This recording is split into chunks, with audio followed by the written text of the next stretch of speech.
بسم اللہ الرحمن الرحیم۔ جب کچھ بھی نہیں تھا تب صرف اور صرف اللہ تھا۔ پھر اللہ نے پانی کو بنایا، پانی کے اوپر اپنا عرش بنایا، جہاں اللہ کی کرسی ہے، جہاں اللہ تعالیٰ موجود ہے۔ اس کے بعد اللہ نے قلم یعنی پین کو بنایا اور کہا لکھو۔ قلم نے پوچھا کیا لکھوں؟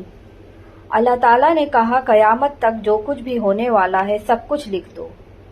تو اللہ کے حکم سے قلم نے ہر چیز لکھ دی۔ پھر اللہ نے لوح محفوظ بنایا جو اللہ کا ایک طرح کا آفس ہے، جہاں ہر چیز قلم سے لکھی ہوئی موجود ہے۔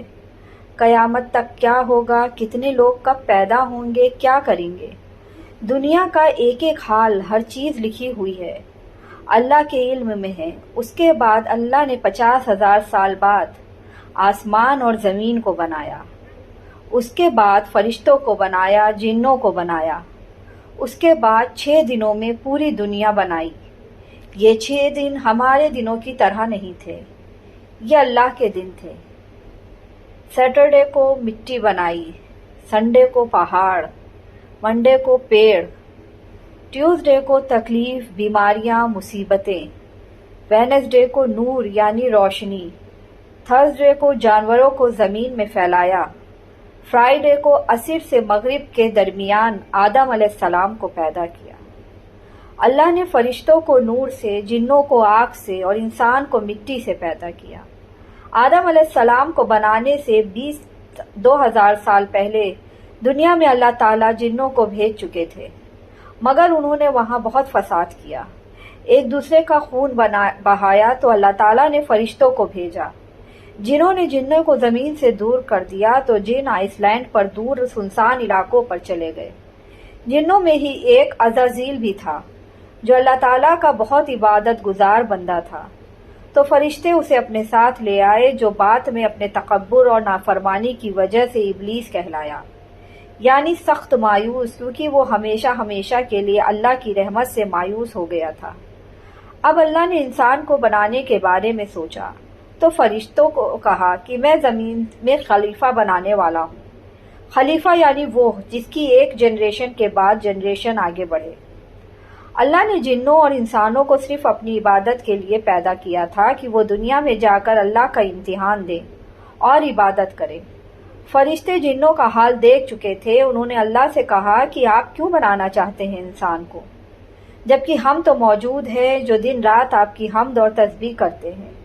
یہ انسان بھی زمین میں جا کر فساد کریں گے، ایک دوسرے کا خون بہائیں گے۔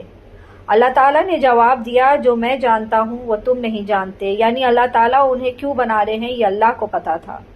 اللہ تعالیٰ نے زمین سے مٹی منگوائی تو پوری دنیا سے فرشتے تھوڑی تھوڑی مٹی لائے، تھوڑی کالی، تھوڑی لال، تھوڑی بھوری۔ اس لیے انسان کی شکل ہر طرح کی ہے۔ سوکھی مٹی کو تراک کہا جاتا ہے، اسے بھگویا گیا تو وہ تین بن گئے، پھر اس میں سے لیس اٹھنا شروع ہو گیا، ایسی مٹی کو سلسال کہا جاتا ہے۔ اب اللہ تعالیٰ نے اپنے ہاتھوں سے آدم علیہ السلام کا مجسمہ بنایا اور 40 دنوں کے لیے چھوڑ دیا، کسی روایت میں 40 سال آتا ہے۔ وہ مٹی سوکھی تو کالے ہو گئے، اس میں سے بدبو آنے لگی، ایسی مٹی کو مسنون کہا جاتا ہے۔ پھر وہ بجنے والی مٹی کی طرح ہو گئے جس کو ٹھوکنے سے آواز آتی ہے، ایسی مٹی کو فخار کہا جاتا ہے۔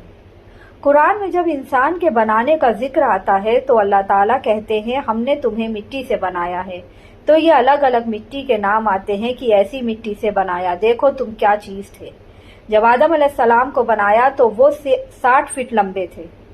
جب ان کا مجسمہ بن کر اللہ نے چھوڑ دیا تو ابلیس اس کے پاس آ کر چکر لگاتا، ان کے ٹھوکر مارتا اور سوچتا کہ انہیں ضرور کسی خاص مقصد کے لیے بنایا گیا ہے۔ کہتا اگر مجھے اس پر مسلط کر دیا گیا تو یقیناً میں اسے مصیبت میں ڈال دوں گا، اور اگر اس کو مجھ پر مسلط کر دیا گیا تو میں اس کی نافرمانی کروں گا۔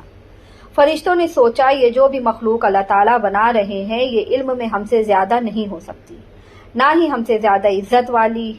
اللہ تعالیٰ تو سب کے دلوں کا حال جانتے ہیں۔ اللہ تعالیٰ نے حکم دیا کہ جیسے ہی میں آدم علیہ السلام میں روح پھونکوں تم سب سجدہ تعظیم کرنا۔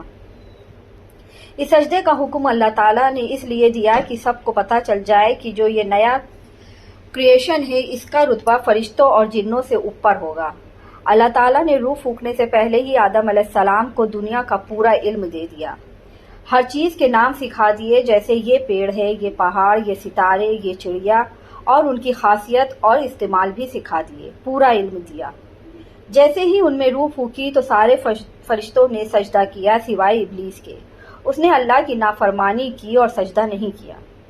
جب روح پھونکی تو روح سر میں داخل ہوئی تو آدم علیہ السلام کو چھینک آئی۔ تو فرشتوں نے کہا کہ آپ کہیے الحمدللہ، یعنی تمام تعریف اور شکر اللہ ہی کے لیے ہیں۔ اس پر اللہ تعالیٰ نے فرمایا رحمک ربک، تجھ پر تیرا رب رحم فرمائے۔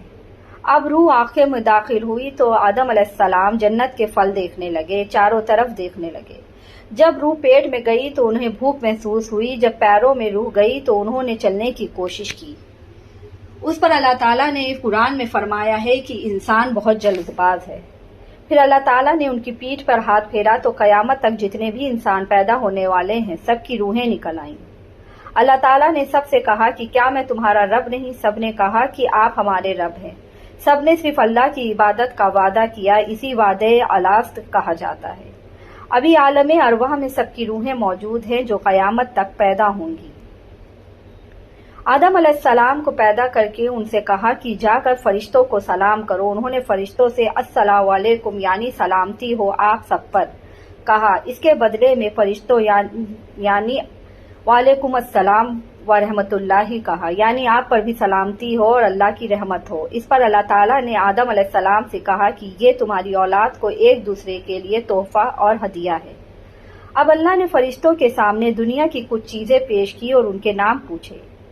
فرشتے نہیں جانتے تھے۔ انہوں نے کہا اے اللہ ہمیں علم نہیں، ہمیں تو صرف اتنا ہی علم ہے جتنا علم آپ نے ہمیں دیا ہے۔ پھر انہی چیزوں کے نام آدم علیہ السلام سے پوچھے تو انہوں نے سب کے نام بتا دیے۔ اس پر اللہ تعالیٰ نے فرمایا کیا میں نے نہیں کہا تھا کہ مجھے زمین اور آسمان کی ہر چیز کا علم ہے؟ جو تم ظاہر کرتے ہو اور جو تم چھپاتے ہو اسے بھی میں جانتا ہوں۔ اللہ تعالیٰ کو پتا تھا کہ فرشتے آدم علیہ السلام کے بارے میں کیا سوچ رہے تھے۔ آدم علیہ السلام کو جنت کا لباس پہنایا گیا اور جنت میں رہنے کو کہا گیا۔ وہ جنت میں رہنے لگے۔ ادھر ابلیس، جب اللہ نے سب کو آدم علیہ السلام کو سجدے کا حکم دیا تو ابلیس نے سجدہ نہیں کیا۔ ابلیس ایک نیک اور بزرگ جن تھا۔ اس نے کبھی اللہ کی نافرمانی نہیں کی تھی، بہت عبادت گزار تھا، اس لیے بلند مرتبہ پا کر فرشتوں میں شامل تھا۔ اسی بات کا اسے بہت غرور ہو گیا تھا، خود کو بڑی چیز سمجھنے لگا تھا اور اسی غرور میں اندھا ہو کر اس نے اللہ کے حکم کو بھی ماننے سے انکار کر دیا۔ اللہ تعالیٰ نے اس سے پوچھا اے ابلیس تجھے کس چیز نے سجدہ کرنے سے روکا ہے؟ کہنے لگا میں اس سے بہتر ہوں، تو نے آدم کو مٹی سے پیدا کیا ہے اور مجھے آگ سے۔ اللہ تعالیٰ نے کہا اتر جا یہاں سے، تجھے حق نہیں کہ جنت میں رہ کر تکبر کرے۔ ابلیس کہنے لگا اے اللہ مجھے قیامت تک کی مہلت دے دیجیے کہ میں زندہ رہوں۔ اللہ تعالیٰ نے اسے مہلت دے دی۔ جب مہلت مل گئی تو اپنی غلطی ماننے کی بجائے کہنے لگا میں قسم کھاتا ہوں میں آدم کی اولاد کو گمراہ کروں گا، میں تیرے صراط مستقیم پر بیٹھ جاؤں گا، میں ان کے صراط مستقیم پر بیٹھ جاؤں گا، پھر ان کے آگے سے، پیچھے سے، دائیں سے، بائیں سے آؤں گا، انہیں بہکاؤں گا۔ آپ ان کی اکثریت کو شکر گزار نہیں پائیں گے۔ میں انسانوں کے گناہ کو ان کے لیے خوبصورت بنا دوں گا سوائے تیرے مفلس بندوں کے، وہ تیرے بہکاوے میں نہیں آئیں گے۔ اس پر اللہ تعالیٰ نے اس سے کہا کہ تو نکل جا یہاں سے آدم کی اولاد میں سے جو تیرے کہا مانیں گے اور تیرے ساتھ چلیں گے، میں تجھے اور ان کو سب کو جہنم میں بھر دوں گا۔ جو گمراہ ہوں گے تیری پیروی کریں گے یعنی تیرے قدموں پہ چلیں گے، ان کے وعدے کی جگہ جہنم ہوگی، لیکن میرے مخلص بندوں پر تیرا زور نہیں چلے گا۔ اب اللہ نے اسے اور پاور دیتے ہوئے کہا کہ تو جا، ان کو اگر اپنی آواز کے ذریعے بہکا سکتا ہے تو بہکا لے۔ ادھر آدم علیہ السلام کو اللہ تعالیٰ نے بہترین جنت کا لباس پہنایا، جہاں چاہتے گھومتے، جو چاہتے کھاتے، لیکن وہ خود کو اکیلا محسوس کر رہے تھے۔ ایک دن وہ سو رہے تھے تو اللہ تعالیٰ نے ان کی الٹی پسلی سے حوا علیہ السلام کو پیدا کیا، جو کہ بہت زیادہ خوبصورت تھی۔ جب سو کر اٹھے تو انہیں دیکھا تو پوچھا کہ تم کون ہو؟ انہوں نے کہا کہ اللہ نے مجھے آپ کے لیے پیدا کیا ہے تاکہ آپ مجھ سے سکون حاصل کر سکیں۔ وہ دونوں خوشی سے جنت میں رہ رہے تھے۔ اللہ تعالیٰ نے کہا جہاں جانا ہے جاؤ، جو کھانا ہے کھاؤ، بس ایک درخت کا پھل کھانے کے لیے منع کیا کہ اگر کھا لوگے تو ظالموں میں سے ہو جاؤ گے۔ ابلیس تم اور تمہاری بیوی کا دشمن ہے، کہیں ایسا نہ ہو کہ وہ تمہیں جنت سے نکلوا دے اور تم مصیبت میں پڑ جاؤ۔ ابلیس کو چین نہیں تھا، اس نے ان کے دلوں میں وسوسہ ڈالنا شروع کر دیا کہ اس پیڑ کے پھل کھا لو جس کے لیے اللہ نے تمہیں منع کیا ہے، کہا کہ تم کھا لو گے تو ہمیشہ ہمیشہ کے لیے جنت میں رہ پاؤ گے۔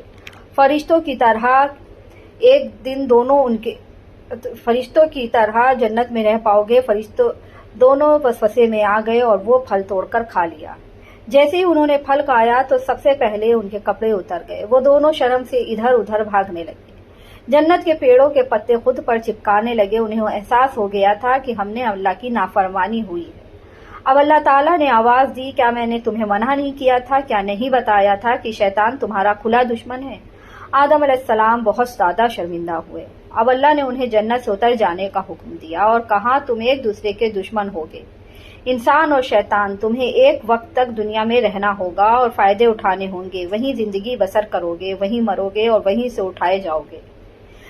جب تم کو میری ہدایت پہنچے تو جو اس کو مانے گا اس کو قیامت کے دن نہ کوئی غم ہوگا نہ کوئی ڈر ہوگا جہنم کا، لیکن جو نہیں مانے گا، ہدایت کو جھٹلائے گا، وہ سب آگ میں جائیں گے اور اسی میں رہیں گے۔ کہا جاتا ہے کہ آدم علیہ السلام کو ہند میں اور حوا علیہ السلام کو جدے میں اتارا۔ اللہ عالم، اس کی الگ الگ روایتیں موجود ہیں۔ وہ بہت شرمندہ تھے، اپنی غلطی پر توبہ کی تو اللہ نے انہیں کچھ کلمات سکھائے جس کو انہوں نے جب پڑھا تو اللہ نے انہیں معاف کیا اور عرفات کے میدان میں وہ ملے تھے۔ یہ روایت بھی پکی نہیں، اللہ عالم۔ پھر دنیا شروع ہوئی، وہ کلمات تھے، ربنا ظلمنا انفسنا۔ حوا علیہ السلام نے 20 ولادت میں 40 بچوں کو پیدا کیا، انہی سے دنیا آگے بڑھی۔ ہر بار جڑواں بچے پیدا ہوتے تھے، ایک لڑکا ایک لڑکی۔ جو ایک ساتھ پیدا ہوتے تھے ان کی شادیاں آپس میں نہیں ہو سکتی تھیں، جو الگ الگ پیدا ہوتے تھے ان کی شادی ہو سکتی تھی۔ آدم علیہ السلام نے اپنی اولادوں کو وہ سب سکھایا جو اللہ نے انہیں سکھایا تھا۔ سب ایک اللہ کی عبادت کرتے تھے، کھیتی کرتے اور جانوروں کو پالتے۔ اسی پر اللہ نے قرآن میں کہا کہ اے لوگو، اپنے رب سے ڈرو جس نے تم کو ایک ہی جان سے پیدا کیا۔ آدم علیہ السلام کے بیٹوں میں سے 2 بیٹے تھے، قابل اور حابل۔ قابل کے ساتھ جو بیٹی پیدا ہوئی تھی وہ بہت خوبصورت تھی، لیکن حابل کے ساتھ جو بیٹی پیدا ہوئی تھی وہ خوبصورت نہیں تھی۔ قابل نے بہن آدم علیہ السلام سے کہا کہ وہ اپنی جڑواں بہن سے شادی کرے گا۔ آدم علیہ السلام نے منع کر دیا کیونکہ اللہ تعالیٰ نے اس کی اجازت نہیں دی تھی۔ قابل اپنے مزاج میں بھی بہت سخت تھا، وہ کھیتی کرتا تھا، ادھر حابل بہت نرم تھے، وہ بکریاں سنبھالتے تھے۔ آدم علیہ السلام نے کہا کہ تم دونوں اپنی قربانی اللہ کے سامنے پیش کرو، جس کی قربانی اللہ تعالیٰ قبول فرما لیں گے وہ صحیح ہوگا۔ اس زمانے میں جب اللہ کے لیے قربانی پیش کی جاتی تھی تو ایک آگ آتی، جس کی قربانی وہ آگ کھا لیتی، اس کی قربانی قبول ہو جاتی تھی۔ حابل نے سب سے اچھا جانور قربانی کے لیے دیا اور قابل نے سب سے ردی فصل کا حصہ۔ آگ آئی اور حابل کی قربانی کو کھا لیا۔ اس پر قابل بہت غصہ ہوا۔ ایک دن موقع دے کر اس نے حابل سے کہا کہ میں تمہیں ختم کر دوں گا۔ اس پر حابل نے کہا میں تم پر ہاتھ نہیں اٹھاؤں گا۔ اس پر قابل نے حابل کے سر پر بڑا سا پتھر مارا اور وہ مر گیا۔ اب قابل کو سمجھ نہیں آیا کہ وہ حابل کی لاش کا کیا کرے، کیونکہ ابھی تک کوئی مرا نہیں تھا۔ اللہ تعالیٰ نے 2 کووں کو بھیجا، انہوں نے بھی ایسی ہی لڑائی کی اور ایک نے دوسرے کو مار ڈالا۔ پھر پہلے نے گڈھا کھودا، اسے دفنا دیا۔ اس سے قابل نے بھی ایسے ہی کیا اور جس سے شادی کرنا چاہتا تھا اسے لے کر آدم علیہ السلام سے بہت دور نکل گیا اور بس گیا۔ آدم علیہ السلام کے ساتھ جتنے لوگ تھے جو شیطان کے بہکاوے میں آتے گئے وہ قابل سے ملتے گئے۔ آدم علیہ السلام کو جب حابل کے قتل کے بارے میں پتہ چلا تو بہت تکلیف ہوئی۔ اللہ تعالیٰ نے شیش علیہ السلام کو ان کے بعد نبی بنایا جو ان کے ہی بیٹے تھے۔ آدم علیہ السلام نے شیش علیہ السلام کو سارا علم سکھایا۔ اللہ نے 104 صفحے اتارے، ان میں سے 50 شیش علیہ السلام کو دیے۔ جب آدم علیہ السلام 960 سال کے ہو گئے تو بچوں سے کہا مجھے جنت کے پھل کھانے کی خواہش ہو رہی ہے۔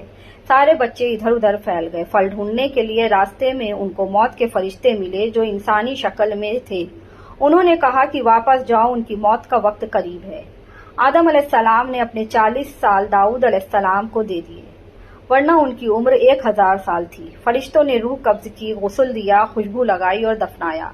ان کی موت کے 1 سال کے بعد ہی حوا